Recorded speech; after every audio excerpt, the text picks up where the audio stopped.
Friends, welcome. My self Neetu. आज हम करने वाले हैं संविधान का निर्माण एवं प्रस्तावना।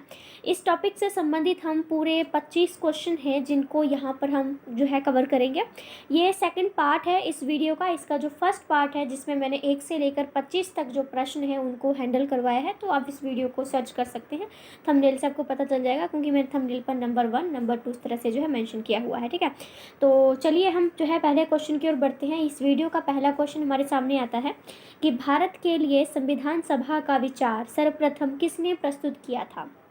ठीक है, क्वेश्चन आपके सामने आता है कि भारत के लिए संविधान सभा जो है उसका विचार सबसे पहले किसने प्रस्तुत किया था। ऑप्शन आपके सामने है। स्वराज पार्टी 1924 में किया था, कांग्रेस पार्टी ने 1936 में किया था, मुस्लिम लीग ने 1942 में किया था, या फिर सर्वदलीय सम्मेलन 1946 में उसने किया था। तो बताइए किसने ये विचार दिया था सबसे पहले कि हाँ हमारे भारत का खुद का संविधान सभा होनी चाहिए। ठीक है, बताइए भाई। 27 है और इसका correct answer option number A हो जाएगा। यानी कि जो स्वराज पार्टी है उसने 1924 में ये विचार सामने रखा था कि भारत के लिए एक संविधान सभा होनी चाहिए। क्वेश्चन नंबर 28 आपके सामने आता है कि इनमें से कौन संविधान सभा का प्रारूप समिति का सदस्य नहीं था। ठीक है, इनमें से कौन संविधान सभा की जो प्रारूप समिति है उसका सदस्य नहीं था। ऑप्शन आपके सामने है। NG Iyengar, KM Munshi, BN Rao, या फिर अपना मोहम्मद सादुल्लाह। बताइए।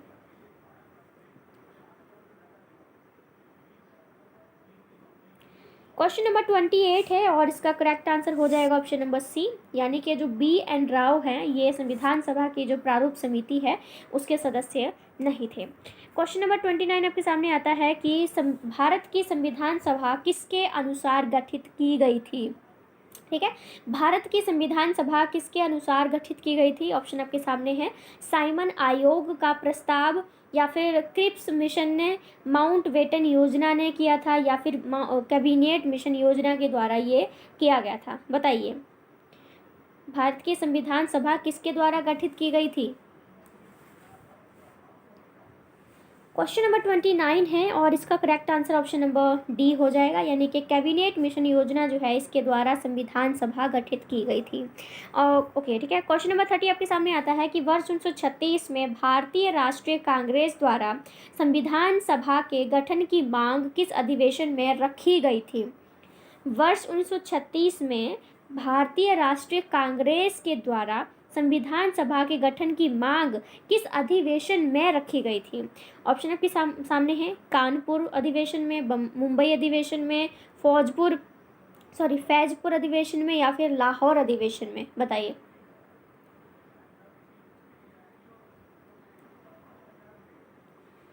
ओके, तो क्वेश्चन नंबर जो 30 है इसका correct answer option number C हो जाएगा। यानी कि जो फैजपुर अधिवेशन हुआ था वहाँ पर ये मांग जो है वो रखी गई थी। ठीक है, ओके। तो नेक्स्ट क्वेश्चन को बढ़ते हैं। इससे पहले मैं आपको बता दूं कि मैं +1 +2 सोशोलॉजी की ठीक है, +1 +2 और BA की जितनी भी सोशोलॉजी है आपको मेरे चैनल पर हिंदी मीडियम में मिल जाएगी। मैं ब्लैक बोर्ड पर पढ़ाती हूँ। ठीक है, और BA की जितनी पॉलिटिकल साइंस है, ठीक है, जितने भी आपके पॉलिटिकल साइंस के चैप्टर्स हैं, जितने भी सेमेस्टर हैं, उन सभी की जो वीडियो है आपको मेरे चैनल पर मिल जाएगी। हिंदी मीडियम में ब्लैक बोर्ड पर ही मैं पढ़ाती हूँ और हिंदी व्याकरण भी मैं पढ़ाती हूँ, और इसके साथ साथ ये सब जो जनरल नॉलेज है, टीचिंग एप्टीट्यूड है, रीजनिंग है, ऐसे कुछ हिंदी व्याकरण है, ऐसे कुछ जितने भी MCQ क्वेश्चंस हैं तो वो भी मैं वीडियो है साथ साथ में अपलोड करती रहती हूँ। अगर किसी को मेरे चैनल के साथ जुड़ना है तो आप जो है वो चैनल को सब्सक्राइब भी कर सकते हैं। क्वेश्चन नंबर 31 आपके सामने आता है। संविधान सभा में उद्देश्य प्रस्ताव किसने प्रस्तुत किया। ठीक है, उद्देश्य प्रस्ताव जो है संविधान सभा में किसने प्रस्तुत किया। ऑप्शन आपके सामने है। BR अम्बेडकर, ऑप्शन बी है पंडित जवाहरलाल नेहरू, ऑप्शन सी है राजेंद्र प्रसाद, और ऑप्शन बी है आपके पास सच्चिदानंद सिन्हा। बताइए किसने प्रस्तुत किया था। तो ये प्रस्तुत किया था पंडित जवाहरलाल नेहरू। यानी कि ऑप्शन नंबर जो बी है ये अपना करेक्ट हो जाएगा। क्वेश्चन नंबर 32 आपके सामने आता है। संवैधानिक सरकार का अर्थ क्या होता है। ठीक है, संवैधानिक सरकार का अर्थ क्या होता है। ऑप्शन आपके सामने है। विधानमंडल द्वारा सरकार, ऑप्शन बी है लोकप्रिय सरकार, ऑप्शन सी है बहुदलीय सरकार, या फिर ऑप्शन डी है सीमित सरकार। बताइए। क्वेश्चन नंबर 32 हमारे सामने है। तो 32 का correct answer option number D हो जाएगा, यानी कि इसका मतलब होता है सीमित सरकार। ठीक है, नेक्स्ट क्वेश्चन आपके सामने आता है 33 और इसमें लिखा है सरकार की निम्न प्रणालियों में से किस में, ठीक है, द्विसदन पद्धति एक अनिवार्य लक्षण है। ठीक है, ऑप्शन आपके सामने आ जाते हैं संसदीय प्रणाली, ऑप्शन बी है राष्ट्रपति प्रणाली, ऑप्शन सी है संघीय प्रणाली, या फिर ऑप्शन डी है एकात्मक प्रणाली। देखिए मुझे क्या है कि कम टाइम में बहुत सारे क्वेश्चंस को यहाँ पर कवर करवाना है, तो कोई ऐसा स्टूडेंट है जिसको किसी भी क्वेश्चन में ज़्यादा टाइम लेने की ज़रूरत है, ज़्यादा वक्त की ज़रूरत है, तो आराम से आप वीडियो को पॉज करके जो है आंसर सोच सकते हैं, है ना। क्योंकि मुझे तो थोड़ा फास्ट चलना ही पड़ेगा, ज़्यादा बड़ी वीडियो हो जाती है तो फिर बोर हो जाते हैं सुनने वाले भी, इसलिए मैं ज़्यादा वीडियो नहीं कर सकते, है ना। तो क्वेश्चन नंबर जो अपना 33 है इसका राइट आंसर हो जाएगा ऑप्शन नंबर सी, यानी कि संघीय प्रणाली जो है इसका राइट आंसर हो जाएगा। ठीक है, क्वेश्चन नंबर 34 हमारे सामने आ जाता है शासन की एकात्मक पद्धति का लाभ है। ठीक है, शासन की जो एकात्मक पद्धति है उसका क्या लाभ है।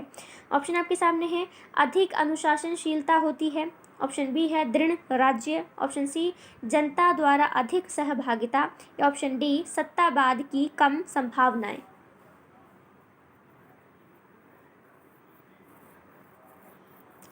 तो क्वेश्चन नंबर 34 है और इसका right answer option number B हो जाएगा, यानी कि जो है दृढ़ राज्य इसका राइट आंसर हो जाएगा। ठीक है, नेक्स्ट क्वेश्चन की ओर बढ़ते हैं। नेक्स्ट क्वेश्चन हमारे सामने आता है 36 क्वेश्चन हमारे सामने आता है। 35 क्वेश्चन को मैंने डिलीट कर दिया था क्योंकि वो कुछ भी इंपॉर्टेंट उसमें कुछ भी नहीं था। ठीक है, तो 36 क्वेश्चन हमारे सामने आता है भारतीय संविधान में उल्लेखित स्वतंत्रता, समानता और बंधुत्व की संकल्पना किससे प्रेरित है, बताइए। भारतीय संविधान में उल्लेखित जो स्वतंत्रता है, समानता है और बंधुत्व की जो संकल्पना है वो किससे प्रेरित है। ऑप्शन आपके सामने है फ्रांस के संविधान से, ऑप्शन बी है आयरिश संविधान से, ऑप्शन सी है अमेरिका के संविधान से है, या फिर ऑप्शन डी ब्रिटेन के संविधान से है, बताइए।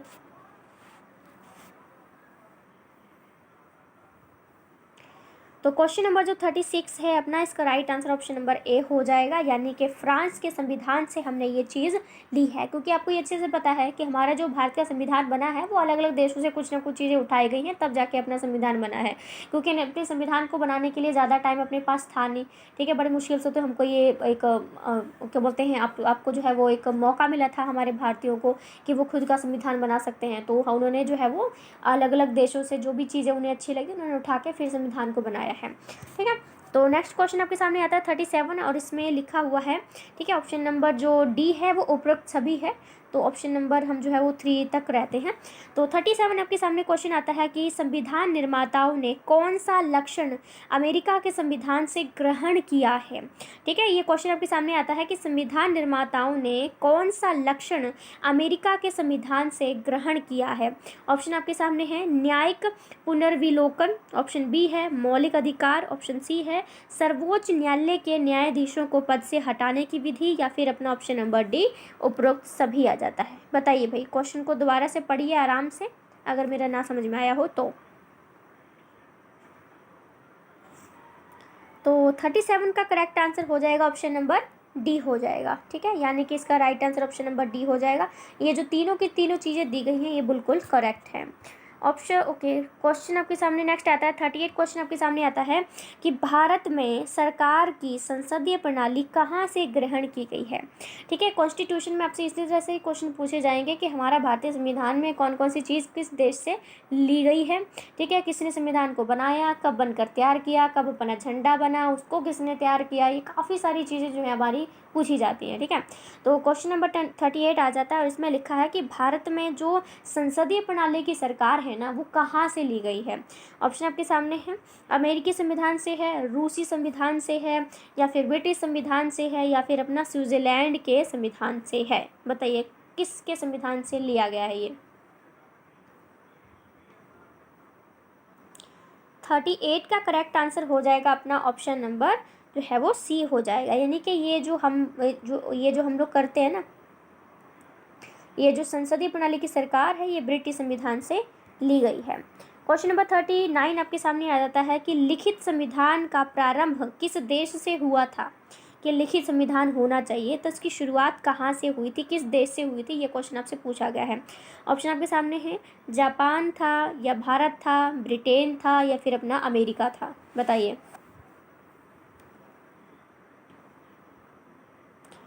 इसका करेक्ट आंसर हो जाएगा 39 का, और भी हो जाएगा ऑप्शन नंबर डी, यानी कि अमेरिका जो है उससे जो है वो लिखित संविधान की शुरुआत हुई थी, क्योंकि ये माना जाता है कि जो अमेरिका है ये पहला विश्व का देश था जिसका संविधान लिखा हुआ था। ठीक है, उसके बाद अपने भारत ने भी सेम किया, अपने भारत का संविधान लिखा हुआ है, ये आपको पता होना चाहिए। नेक्स्ट 40 क्वेश्चन आपके सामने आ जाता है। ठीक है, आई होप दिख रहा है आपको अच्छे से। 40 क्वेश्चन आपसे कहता है कि एक संसक्त केंद्र वाली संघीय प्रणाली भारतीय संविधान में कहाँ से ली गई है। ठीक है, संघीय प्रणाली, अब आपसे पूछा जा रहा है कि संघीय प्रणाली जो है वो कहाँ से ली गई है। तो ऑप्शन आपके सामने पहला आ जाता है नाइजीरिया से, ऑप्शन बी है ऑस्ट्रेलिया से, ऑप्शन सी है कनाडा से, या फिर ऑप्शन डी है यूएसए से। बताइए, यूएसए से ली गई है, बताइए संघीय प्रणाली किस देश से ली गई है। तो क्वेश्चन नंबर जो 40 है इसका राइट आंसर हो जाएगा ऑप्शन नंबर सी, यानी कि कनाडा से ये चीज़ ली गई है, ये आपको पता होना चाहिए। ठीक है, ओके। 41 क्वेश्चन आपसे कहता है कि ये, चलो थोड़ा सा तो मैं ऐसे कर लेती हूँ, आपको दिखना चाहिए, दिख गया होगा। तो क्वेश्चन 41 आपसे कहता है कि निम्नलिखित में से वो कौन सा एक मूल अधिनियम है जिससे भारतीय संविधान विकसित हुआ। ठीक है, निम्नलिखित में से वो कौन सा एक मूल अधिनियम है जिससे भारतीय संविधान विकसित हुआ। ऑप्शन आपके सामने है भारत शासन अधिनियम 1935, ऑप्शन बी है अमेरिका का संविधान, ऑप्शन सी है ब्रिटिश संविधान, या फिर ऑप्शन डी है यूएस घोषणा पत्र। बताइए 41 का राइट आंसर।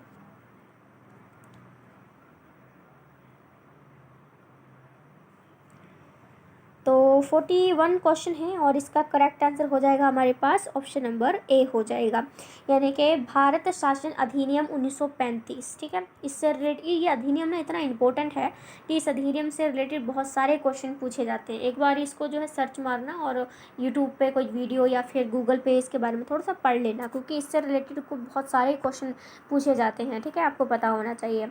ठीक है, चलिए 42 क्वेश्चन आपसे कहता है कि राष्ट्रपति द्वारा राज्यसभा के सदस्यों के नामांकन का नियम किस देश के संविधान से लिया गया था। ठीक है, 42 क्वेश्चन में कह रहे हैं कि राष्ट्रपति द्वारा राज्यसभा के सदस्यों के नामांकन का जो नियम है वो किस देश के संविधान से लिया गया था। ऑप्शन आपके सामने है अमेरिका, आयरलैंड, दक्षिण अफ्रीका या फिर फ्रांस। बताइए फिर ये किससे लिया गया है।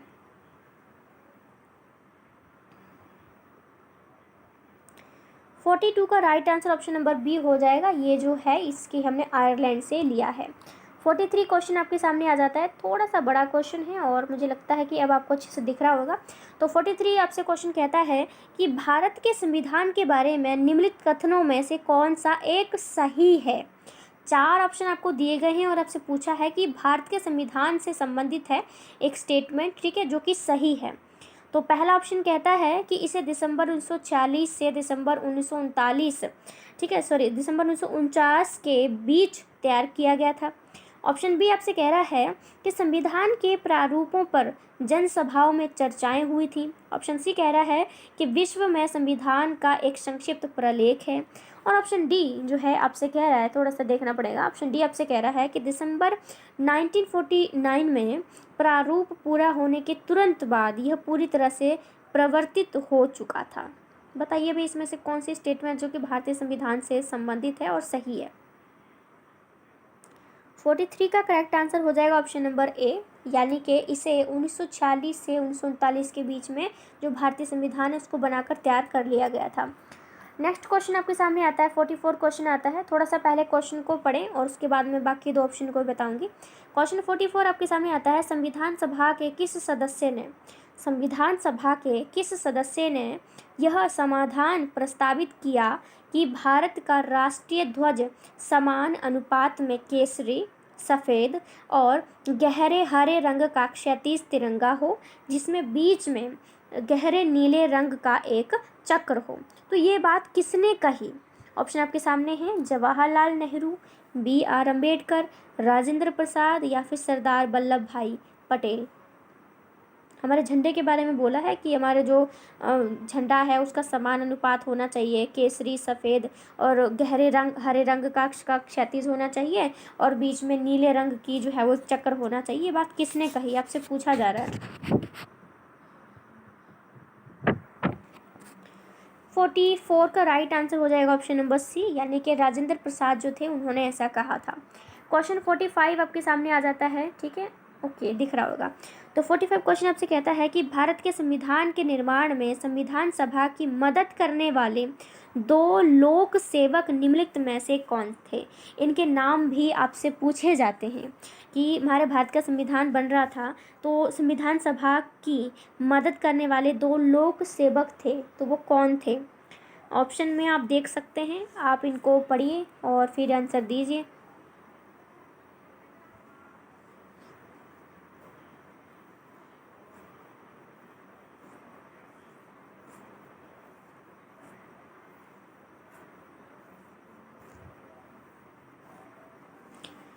तो 45 जो अपना क्वेश्चन है इसका right answer option number C हो जाएगा, यानी कि BN राव तथा SN मुखर्जी ये 2 लोक सेवक थे जिन्होंने जो है संविधान के निर्माण में संविधान सभा की मदद की थी। ठीक है, इस तरह से पूरे 45 क्वेश्चन जो हैं हमारे यहाँ पर कवर हो जाते हैं। सेशन अच्छा लगा हो तो लाइक कर सकते हैं, चैनल के साथ भी आप जुड़ सकते हैं। मैं आपको बता चुकी हूँ कि मेरे चैनल पर आपको ऑल टाइप ऑफ एजुकेशन जो है वो मिल जाती है। So thank you so much friends, thank you.